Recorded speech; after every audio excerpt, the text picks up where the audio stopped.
Okay. Alrighty. Let's see. It looks like we are live. So it is. Hey, everybody. Okay, it's 12 o'clock. It is, well, it's actually a couple minutes before 12. I know I normally go live at 12:30, but I am going live a little bit early today because I do have another appointment that I'm pretty sure I'm not going to be out in time. So I didn't want to miss coming to you live for the 44th week straight. So I want to just go over something really quick today. It's actually really geared more towards the kids, but certainly you can be the one to pass this on to them since they're probably not going to be the one watching it. But if you wanted to have them watch it, you can certainly do that in the recorded version. And if you do that, do me a favor. Let me know if you like the video. You can send a like or some of that other foo-foo dust across the screen. Certainly give me some comments. But basically what I wanted to do today is I wanted to just touch really quickly on Halloween. Tomorrow is Halloween. Kids are all excited. We just had our Halloween party at the dojo last weekend. It was a total blast. We had about 90 kids there. It was a lot of fun.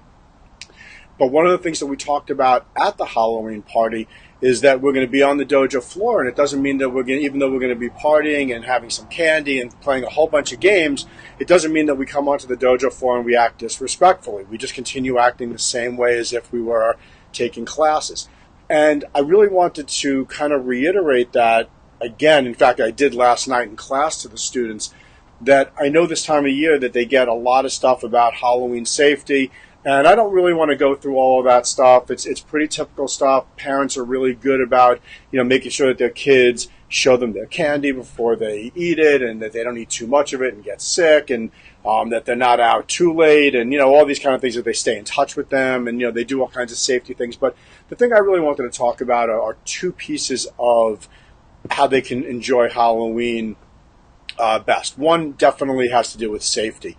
We teach martial arts, we teach about situational awareness, and we certainly would want them to be aware of their situation as they're walking around. They're going to be wearing masks and having all kinds of stuff that they're carrying around with them.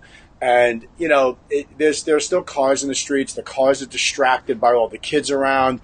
There's a lot of stuff going on. We just don't want anybody to get hurt. So, maybe, keep your head up. Basically the same thing we talk about when we're teaching martial arts. Keep your head up, look around, keep your head on a swivel, look around, make sure you know what's going on all around you. It's really important because, you're cutting across all kinds of lawns and running up people's stairs, and you don't know where there could be either some construction or a hole in the ground or something to trip over that you maybe can't see with your mask. So number one, we want to make sure that you're just safe and being aware of your situation. But here's the other thing. I'm sorry, my phone's ringing all over the place. I'm not sure if you could hear that. I'm sorry about that.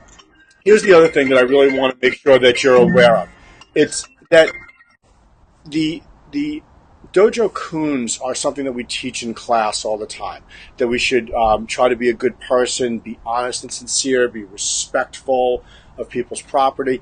And those are 3 out of the 5 dojo kuns. And one of the things that we want to make sure that our students have on their mind today is that when they're walking across people's property, it's someone else's property, and that they should be respectful of that property. You shouldn't tromp right through someone's garden beds that they worked really hard on. Be respectful. If somebody puts out a bowl of candy and says, "Take one," that's for everybody. Be respectful. Doesn't matter what your friends are doing. If your friends want to be disrespectful and take 5 of them, maybe you should say something to your friends, but definitely set an example. Take one. Leave for the other kids. It's the nice thing to do. People trusted you in advance to take one of them, so earn that trust. So I want to kind of just make sure that everyone is respectful, that you remember that you represent not only yourself when you're out there, you represent your family, and you also represent the dojo, and you represent our teachings there. So keep it safe, keep it respectful, have an amazing time tomorrow. The dojo is closed for all of our classes with the exception of morning kickboxing so that everyone can enjoy the holiday. We hope that everyone does have a fantastic time. Everybody that comes to the karate school knows the whole chocolate rule, so I'm not going to go over that right now, but you know what I'm talking about, everybody. And I hope everyone has a great day today. Make it a great day. Peace.